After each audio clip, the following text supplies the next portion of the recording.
Velkomin aftur, það komið að síðasta viðtalinu okkar hér í sjávarútvegsráðstefnunni 2025 þar sem við erum öll að róa í sömu átt. Það var alveg klárt mál að við þyrftum að fá okkur algjöra neglu til þess að loka þessu. Ég var mikið að pæla hver geti einhvern veginn sameinað fjármálahlutann í þessu, utanríkismálin og nýsköpunina. Gekk inn í herbergið þar sem ég var að hugsa þetta fyrrverandi ráðherra allra þessa málaflokka. Stóru vinkonum minn og fyrrum ráðherra og núverandi þingmaður Sjálfstæðisflokksins Þórdís Kolbrún Reykfjörð Gylfadóttir. Takk kærlega fyrir að koma og góðan daginn. Mín ánægjan, góðan daginn. Herðu, eins og ég segi, þú ert náttúrulega einhvern veginn búin að beint og óbeint búin að snerta á þessu öllu því að öll þín ráðuneyti og náttúrulega þinn ferill og þín uppruni náttúrulega líka á Skaganum svo sannarlega einhvern veginn samofinn þessari grein. Þannig að kannski bara eini í byrjun bara sjávarútvegur aðeins fyrir þér. Bara á tengingi við Ísland? Já, náttúrulega í bara uppvexti og í æsku þá, þú veist, bara eins og hjá flestum öðrum og kannski sérstaklega fólki utan á landi þótt Inga Hrefna sem frá Seyðisfirði kallar Skagann ekki út á landi en samkvæmt skilgreiningu það nú samt. Allavega þá, Já, og þetta líka bara mikill fiskimannabær, þú veist, fyrir mína tíð svo sem. Þá þetta bara sjávarútvegur samofinn, þú veist, ímynd okkar sem þjóðar. Þú veist, þótt fólk þekki misvel söguna þá vita allir, þú veist, hvaðan við komum, hvernig við komumst af og hvað þetta löng saga. Þetta algjörlega samofið okkar viðhorfum, menningu og erfðaefni í rauninni. Og síðan seinni árum, þú veist, ég var þingmaður fyrir þetta kjördæmi og byrjaði að starfa fyrir Norðvesturkjördæmi árið 2007 og var þingmaður í allan tíma. Það náttúrulega sjávarútvegur bara mismunandi hætti en í rauninni í öllu kjördæminu. Mjög ríkjandi og mikil til umræðu og síðan í þessum embættum að það ég meina í nýsköpunarmálum þú veist sjávarútvegurinn alveg leiðandi í alls konar tækni og öll þessi spillover effekt að maður leyfir sér að sletta þar sem þetta sullast með jákvæðum hætti yfir í aðra geira, nýjar hugmyndir og byggir ofan þessar sérþekkingu. Í utanríkismálum þetta náttúrulega mjög stórt, þú veist, þar það vita allir utan frá að við erum öflug sjávarútvegsþjóð og í utanríkisþjónustunni þetta náttúrulega líka bara málefnasviða sem við bara höfum raunverulega hluti fram að færa og leggjum okkur mjög fram að því það eru hagsmunir okkar að þessi hluti sé í lagi. Og mér finnst það gott og það áhugavert og það ágætt að minna okkur á það að þegar stjórnmálin fara til útlanda það er gott að svo allir að mjög öflugum sjávarútvegi, þú veist, og það þannig sem á að vera, ég meina utan landsteina erum við bara Team Iceland. En það samt, þú veist, stundum mættum við alveg flytja aðeins aftur tilbaka heim, hvað það sem við getum verið stolt af, þú veist, hvað gengur vel. Ég meina það nota allir línuna, þú veist, á Íslandi er sjávarútvegur ekki ríkisstyrktur og niðurgreiddur eins og alls staðar annars staðar og tala nýsköpunina og hvað þetta stór hluti af okkar samfélagssögu og samfélagsgerðir. Það ekki kannski að ég myndi að gera meira því kannski á næsta ári og næstu árum því að við erum bara að tala með forstjórnum Gumma í gær og Gunnþór í dag og Heyrún Lind núna og þú veist fyrir ekki á milli mála það veist að stýringreinna á þessu ári og kannski þeir sem voru neikvæðir fyrir eða jafnvel hlutlausir kannski fært sig fjær greininni en óháð hvað fyrirtækin að fara að borga og allt það ef við höldum okkur aðeins bara í ímyndarmálunum og stoltinu að einmitt að tala það sem vel gert. Ég held að það sé nú mjög mikilvægt fyrir okkur að gera það og fara aðeins kannski hluti til baka í grunninn og þá við þú veist, umræðuna í stjórnmálunum en þá kannski líka alveg stundum aðeins við fyrirtækin. Fyrirtækin, ég held að það væri ekki bara því að góð ímyndarherferð heldur bara því að það er gott, af því þú veist, það væri fólk myndi upplifa það með ákveðnum kannski sanngjarnari hætti einhvern veginn ef við færum aðeins tilbaka, ég er ekki að tala þú veist, að fara tilbaka í tækni og nýtingu og nýsköpun og öllu því, heldur þú veist, af hverju erum við að þessu, af hverju getum við verið stolt, þú veist, tökum við þessu sem sjálfsögum hlut, erum við með leikaragluna bara eins og það eiga að vera, getum við gert eitthvað og þá við bara öll og þar á meðal greinin. Þú veist, hvað getum við gert til þess að auka á þessa samfélagslegu sátt þessa atvinnugrein, atvinnuvega, því að það er aldrei gott fyrir neina atvinnugrein þegar hún þú veist, umdeild eða fólk einhvern veginn upplifir hana með réttu eða röngu sem einhvern veginn, þú veist, hvað ósanngjarna einhverju leyti eða eitthvað vegna þess að sjávarútvegurinn sem hluti af stoltinu, hann auðvitað að eiga við fisk sem bara annað heldur en, þú veist, pjúra hugbúnaður eða eitthvað þú veist, þannig að Þannig að það sem að stundum það flóknasta í umræðinni líka það sem að gerir okkur sko hvað stoltust og þessi, þú veist, langa saga. Sko, við erum búin að vera með nokkur hérna nýsköpunarfyrirtæki, eitt merkilegt verkefni sem að Stika, sem svona hluti af, svona afurðabrimi með, sem búin að fá eitthvað 12 milljóna evra styrk ásamt nokkurum öðrum fyrirtækjum, sko, þar sem að þau eru að þróa hugbúnað sem að gera það að verkum að, það, sko, kolefnissporið verður lækkað, en á sama, sko, leið og það verður, sko, ódýrara og betra og meira, sko, betra að veiða fisk, en þú veist, þannig við erum að slá báðar keilurnar á sama tíma, sko. Svona, og svo náttúrulega svo var ég að tala um menn sko í 20 mínútur ker áðan og það er bara ekkert eðlilega merkilegt sko. Það sem ég langaði að spyrja sko þegar þú kemur inn í ráðuneyti nýsköpunar, svona, varst þú svona meðvituð hversu ótrúleg nýsköpun væri í gangi? Nei, ég væri ekki að segja alveg satt ef ég þóttist hafa verið það sko. Bæði sko hvað þessi svona stóru fyrirtæki eru, þú veist, raunverulega framsækin og hafa náttúrulega burði og hvata sem nú lykillinn í þessu blessaða kerfi sem við getum rifist sko, að þeir séu til staðar vegna þess að það væri ekki, þá væri við náttúrulega ekkert komið svona langt. Það er öllum ljóst, líka þeim sem að vilja alveg breyta þessu kerfi. Þeir vita þá að það væri stórkostlegur fórnarkostnaður. En það sem að maður vissi síðan síður þessi sko það sem er komin lengra frá en þú veist lengra frá sko bara beinum veiðum og tækjabúnaði og betri nýtingu og minni losun og eitthvað yfir í bara svona algjörlega nýjar hugmyndir, þú veist svona bara frumkvöðlar, þú veist sem að byrja bara sem lítil fræ og sum hafa náttúrulega stækkað mjög, Kerecis svona augljósasta dæmi það. Hvað þessi tenging sko við sjávarútveginn, þú veist bein og óbein.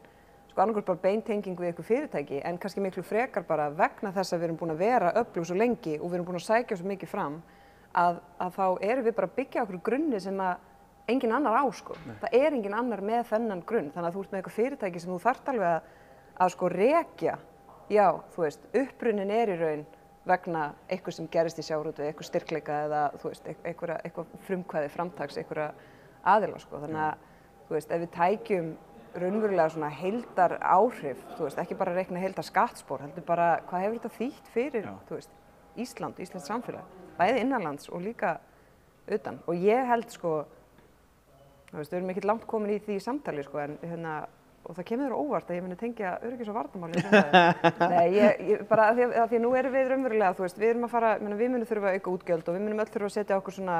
gleraugu viðnámsþróttar, ekki bara út frá náttúruöflunum, heldur líka bara því sem að gerast. Algjörlega. Og ég algjörlega sannfærð að það sé slatti af bæði sko, svona stöndugum fyrirtækjum og svona frumkvölum og nýsköpunar hugmyndum alls konar sem að eru jafnvel í einhverju svona tækni sem að ef þú hugsar það annarkvort nú þegar með tvöfalt notagildi eða væri hægt að þú veist, þróa það eins og gera það þannig. Þannig að þú væri með bara framlag, þú veist, af því að hið opinbera stjórnmál munu þurfa að vinna mjög með atvinnulífinu og einkageiranum ef við ætlum að gera eitthvað meira, þú veist, bæði fyrir okkar öryggi og varnir og viðnámsþrótt en ekki síður kannski bara sem framlag, þú veist, ég meina talandi KER, ég meina við erum hérna með, þú veist, netagerð, þú veist, Úkraínumenn eru að nota net með einhverjum hætti sem við höfum aldrei þurft að hugsa sko. Skilur þannig að ef við setjum okkur þessi gleraugu, hvað getum við gert saman sko? Svo má þetta jafnvel fara í hina áttina, ég meina þú veist þið Kársnesingar náttúrulega byggja kafbáta. Aldeilis. Þú má ekki bara fara að veiða með þá líka, skilur við? Já og alls konar, ég meina upplýsingar sem hægt að fæða inn í ýmis kerfi, þú veist með öllu þessu sem að þá einmitt í hina áttina, það ekki bara að vera nýtast í einhverjum öryggismálum, heldur jafnvel líka bara í þú veist einhverju sem að gagnast sjávarútveginum með beinum hætti sko. Einmitt með að þú talar utanríkismálin áðan og svona hvernig þetta var og að bara hvernig litið á okkur, sérstaklega kannski, myndi maður halda sérstaklega í Norður-Evrópu eða svona, þú veist það sem við erum hvað þekktust og reyndar Suðurlanda líka. Svona eins og bara þegar þú varst að fara út, þetta bara einhvern veginn alltaf, og náttúrulega ennþá mikið að fara út, að þetta væntanlega bara svona, gjörsamlega bara, það fyrsta sem við tala Já, það dálítið sko græna orkan, sjávarútvegur og jafnrétti. Þetta svona ef fólk veit eitthvað, þú veist, og það er alltaf fleiri og flestir vita eitthvað, þá það þessir þættir og meira segja sko lengri burtu, þú veist, vegna þess að eins og það sem við erum að sinna ákveðnu svona hagsmunagæslu og erum með raunverulegt framlag í svona haftengdu málum, að þá það náttúrulega alls ekki bundið, þú veist, við Evrópu, oft það einhvers staðar alveg miklu fjær og í þróunar samvinnu okkar, í okkar þróunaraðstoð, þar erum við sérstaka áherslu á sjávarútveg og fiskveiðar. Þar sem að fólk eru auðvitað miklu skemmra á veg komið En það sem við erum að leggja fram okkar tækni og bara getu og reynslu til þess að hjálpa fólki að hjálpa sér sjálf. Hvort sem það er með tækjabúnaði eða sjálfbærum veiðum og öllu þessu dóti. Þannig að það er í rauninni hvert sem við förum þá er alltaf mikil skörun við íslenska sjávarútveg og það sem hann hefur fram að færa. Sjávarútvegurinn hefur talað mikið á þessu ári náttúrulega út af stríðinu núna í vor og sumar fyrirsjáanleika sko og bara svona áhugaverður punktur sem að koma frá Gumma held ég í framsögu hans í gær bara svona punktur sem að kannski bara meðalmaðurinn pældi ekkert í og ég var að ræða svo sem með Heyrúnu áðan 10 sjávarútvegsráðherrar á síðan 91 sko, vissulega margir í svona á sömu línu og jafnvel sama flokki en komið tvisvar svona kollsteypur inn í þetta. Þetta er svona það sem var að ræða við hana hvað sko náttúran getur haft mikil áhrif, fiskurinn jafnvel bara ákveður eitt árið að koma ekki. Þú veist, óveður og ég veit ekki hvað og hvað. En svona pólitíkin kannski gerir svona sögulega gerir greininni ekkert stundum alveg greiða en hún getur líka verið erfið eins og við séum svo sem á þessu ári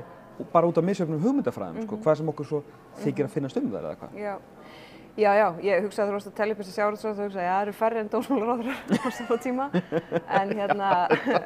en það er alveg rétt, ég meina það er náttúrulega alltaf og það er hluti af því sem við höfum þurft að eiga við en erum líka orðin svolítið góð í, það er þessi svona ófyrirsjáanleiki og ytri aðstæður sem við höfum ekki mikla stjórn á en þurfum bara að vera viðbúin og geta aðlaga okkur og svo framvegis. Og þá er það einmitt þegar að sú óvissa eykst að þá náttúrulega er ríkari krafa á það sem við höfum stjórn á og við gerum það sem við getum því. En þarna segi ég bara aftur, það eru ótrúleg verðmæti í því fyrir greinina líka að svona líta alveg inn á við og hugsa hvað getum við gert til þess að auka þessa samfélagslegu sátt okkar, stundum er það bara vegna þetta er bara einhver upplýsingaóreiða eða þetta er bara einhver pólitíka sem er að hamast og svona en það er í því liggja ótrúlega mikil verðmæti og ef við getum viðhaldið einhverjum fyrirsjáanleika þar, þá er það allavega mikilsvirði og þar held ég bara að greinin geti gert mjög mikið sko. Já, með því var Nú spjallaði þetta með Daða hjá Íslandsstofu og Hreggviði hjá Pipara svona markasetninguna á þessu því að svo náttúrulega líka ríkið stundum, eða fattarðu, bara Ísland sem heild að markasetja sig erlendis. Ert þú með einhverja sérstakar skoðanir á því hvort þú ættum að gera meira af því svona einhverjum svona heildrænum og stærri markasetningum? Og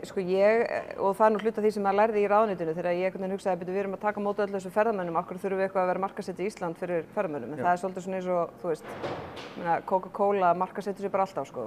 þeir loka aldrei markasetninni, þú veist, það er bara,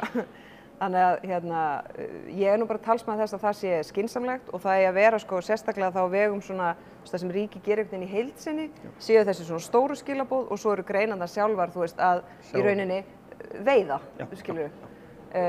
Og við höfum, það er náttúrulega mismunandi svona áherslur í þessu en það eru alveg stefna sem liggur fyrir það sem einn áherslan er á sjávarútveg, nýsköpun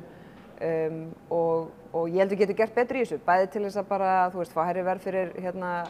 vörurnar en líka bara sem hjálpar okkur í því að, þú veist, að bæði sko selja Ísland þannig að fólk vilji koma að heimsækja okkur og eyða peningunum sínum en ég er mjög upptekinn af hinu svokallaða mjúka valdi og það er ekkert mjúkt við þetta mjúka vald sko, þetta er bara mjög smart vald og þetta er eina valdi sem við höfum, ekki höfum við sko hernaðarvald eða í formi stærðar eða annað og öll markasetning, hún hjálpar, ef hún er vel gerð, þá hjálpar hún til við það. Það að fólk, þú veist,